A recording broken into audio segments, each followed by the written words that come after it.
Live, and it is Thursday. I blinked, okay, and it was Thursday. The week just roared by again, and that's okay. You see, there's a little tiny scripture that says, "Do not grow weary in doing good." Hmm? There's a reason for that. As humanity, sometimes we tend to give up when we don't see things moving the way we want them to. Natural, it is. But when you are wanting to change your life and you are applying these principles, it takes practice. I remember that one line from The Matrix when Neo asked Morpheus, "Why do my eyes hurt?" He said, "Because you've never used them before."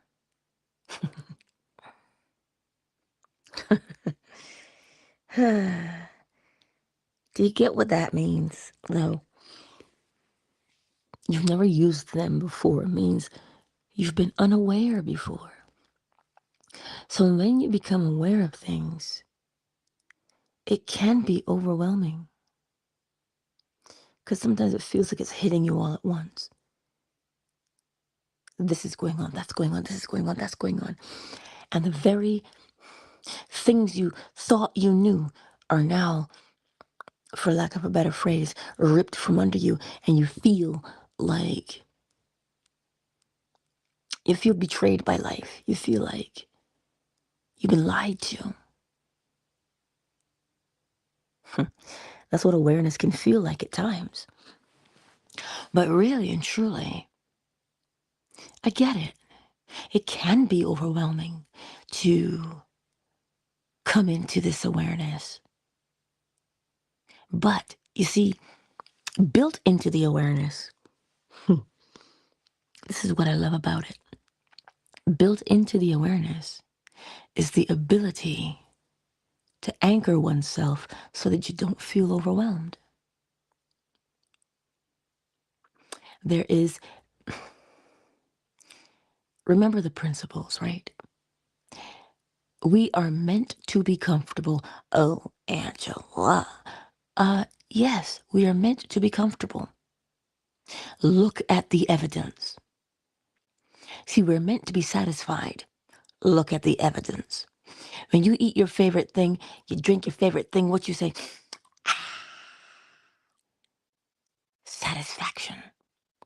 Everything ends toward satisfaction. It just does, because that is the design. So the thing that you want to accomplish is not meant to frustrate you because, oh, I don't have the right connections. It is not meant to frustrate you. You're supposed to be satisfied with the goal or the desire that you accomplish. But where we lose ourselves is because we don't see it happening right away. That's what's going on. We don't see it happening right away, so we think it's not possible. Ain't nothing ever gonna change. Foolishness. Lies you tell. That's what we think. And we say, you think after 30 years I can change? You think after, I don't think. I know. But it takes practice. You see, we get up and we do the same thing every day. We are creatures of habit. How many times have you heard that? But do you comprehend what it means? That is the principle of rhythm at work. Oh, sweetie, you're all right? Oh, I hear you. hmm Um, the principle of rhythm tells us that there is an ebb and there is a flow. Right now, we're heading into the flow with all of these claims and the repairs for these claims, like it is madness. you go from a quiet day to one where what end is up. Like, but if you pay attention, you'll realize that everything has an ebb and a flow. We have a funny word for the stock market: the bull and the bear. It is ebb and flow. Watch it. Things recede, right? The price dips and it climbs. It dips and it climbs. They tell you buy low, sell high. Hello, that is ebb and flow. People say the stock market is unpredictable. Just pay attention. You see, it is unpredictable in that you don't know when somebody's going to manipulate it. That's all you know. We don't know when somebody's going to manipulate it and muck around with it to make things rise and fall, quote unquote, unnaturally. We don't know when that part's happening. But if you watch it, you will see. You hear about, oh, look, there's a housing bubble. Watch, and you will always see an ebb and a flow. And if you watch the ebb and flow long enough, a pattern emerges. Oh my. A pattern emerges. You cannot hide the pattern. I'm sorry. It can't be hidden. You may think you don't see it. It just takes practice to see it. For instance, we would say that everybody wants you to subscribe now, right? You got to pay this monthly fee. Look around you. That's the direction that everything is going in. And it seems to be pulling towards this peak. And everybody wants to get in on it. You see what I'm saying? Well, you must know that if it flows, it has to ebb. Do you know when the ebb will come? No, but you know it will. The ebb is inevitable. So long as there is a flow, there will be an ebb because they go together. Ebb and flow, which means what you are dealing with on a daily basis has moments in it when it recedes. Look at quote unquote bipolar, yeah? Manic depressive was a better way of saying it because you knew what you were dealing with. One day you're up, the whole house is clean in 30 seconds, and the next moment, nobody can even roll you from anywhere. You're up, you're down, you're up, you're down. Now remember that rhythm compensates. However high you go is how low you will be. Watch it, pay attention, and you will see the level of intensity is always matched. But you see, to recognize it takes practice. But that song, I'm in a hurry to get things done, right? I tell you, I listen to country music all day. But we rush, and we rush, and we rush, and we rush, and we rush. Always in a hurry, but never quite seemingly to get anywhere. It takes practice for you to recognize that you're rushing. You know, if you pay attention, like when I was in school and we were learning Twee Na, my professor would always come around and touch my shoulders. And she'd say, drop your shoulders, Angela. You're wearing them like earrings. How bloody well long have I been doing that? Probably my whole life. And it has to do with the fact that chances are to be that anxious and not know it because you've never looked. It's just so natural to you. It takes on the tones of reality. So it takes practice to see what you are doing. Some people hold their breath and they breathe because oxygen is required. So you can't hold it indefinitely. But they've practiced holding it. And so you practice holding your breath. and then you breathe, you hold it, and then you breathe, you hold it, and you breathe, and that's how you live. And you think you're actually breathing, when in actuality, you're holding your breath and only triggered because oxygen is required. But you can't see it because you've been doing it forever. But when you recognize that you're doing it, it will take practice for you because you've been doing it for so long. It became your what now? Your rhythm. And because it is a rhythm, it can be a little tricky and we can miss it at times. And this is why the act of self-observation is important.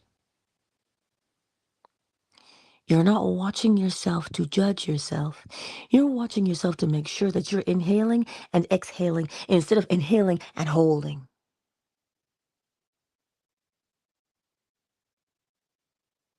And then you have to breathe again. So your brain is like, hello, tap, tap, tap. What are we going to do here? So you see, it just takes practice. But because we don't see a change happening right away, we give up. We say, nothing is changing. See, I told you that doesn't work. But if you walk with the attitude of, listen, if there is an ebb, honey, there will be a flow. Because ebb and flow all day long, ebb and flow all day long. You know it. And this is how any business person can tell you that there's a lull in the business. Because they've seen it, right? They see when they're real busy, and then they see when they slow down. They're like, whoa, we need to up our marketing. Not necessarily. But if you pay attention, when you are in the ebb, you will do something when you're in the ebb. Because the ebb will cause you, if you pay attention to it. Just like how I said, when you have a lull in the business, then that's when you do some marketing. Bring attention, because you have time. You bring attention to what's going on in your business because you have time. But when you're in the flow, hello, you are busy. You don't got time to market because you're busy. You're swamped. You run off your feet. But what you can do in that space of flow, and you want to keep the momentum going, you do referrals because you're so busy and that you're on the forefront of everybody's mind. So you might as well do referrals. See, one pays attention, and we think, listen, I don't even know where that came from for me, but it just did. Just popped out of my mouth. Because I don't know anything about marketing. I know a lick about marketing, okay? That's not my forte. But if you pay attention and you observe, which takes practice, you will begin to see the ebb and the flow. You will begin to see the behaviors and the patterns of people. See, just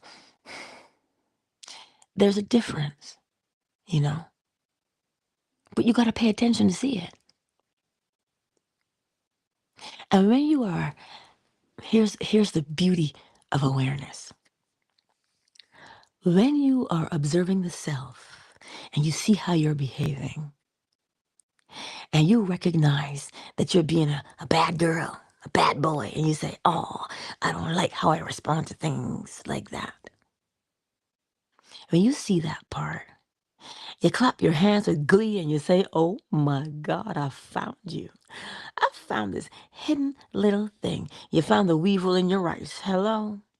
If you washed your rice, you know what I'm talking about. Before you cook it, if you wash your rice before you cook it, you'll find all kinds of goodies in there.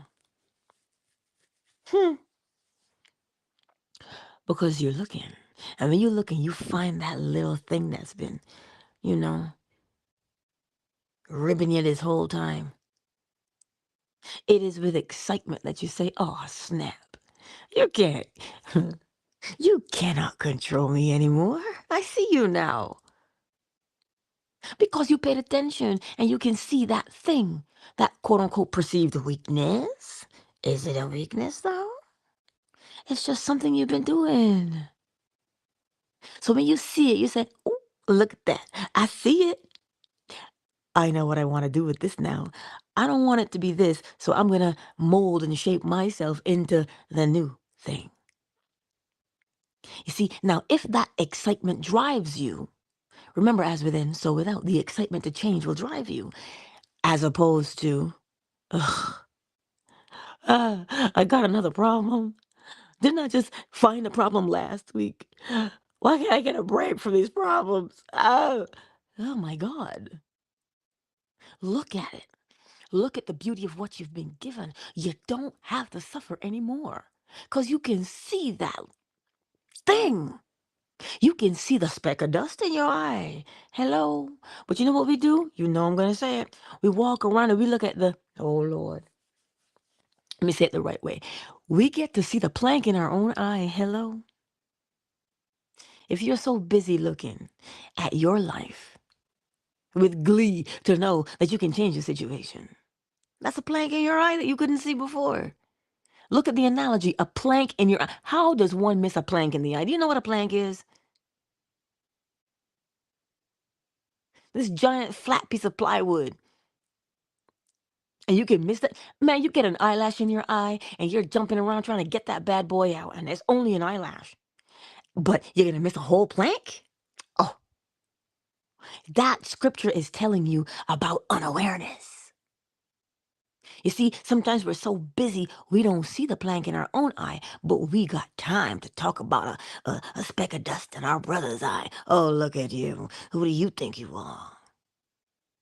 But if you would turn your attention, by way of practicing on a daily basis, towards yourself, you will identify the plank that you've been missing. And when you identify it, you know how good it feels to get that eyelash out of your eye, right? Yeah. Well, then, when you recognize the plank in your own eye, you will say, "Hallelujah, can I get an amen? I'm free at last." Why would you say that? Because now that you have identified the problem, you found the solution simultaneously. Of course you have. You look at your life and you say, wait, I've been doing the same thing over and over and over and over. So much so that I couldn't even see it anymore. Well, then your freedom comes when you recognize the plank and you say, I don't want a plank, but I would prefer to see this. I would prefer to act and behave this way. And you start, because naturally you'll start to see yourself doing it. In your mind's eye, you'll start to see yourself doing it. Naturally, that's what we do. We rehearse. And we have these inner conversations naturally. And there's a particular conversation that you're going to come across that feels real and natural to you, and you will do it every single day. Every moment of the day that you get an ebb and the flow, in the ebb, that conversation will come up. Oh, in the ebb, the conversation will come up because you have time. But in the flow, when you're busy, there is no time because you're fully engaged. But the moment that ebb comes and you are disengaged from an action, oh, up comes the old habit, yeah?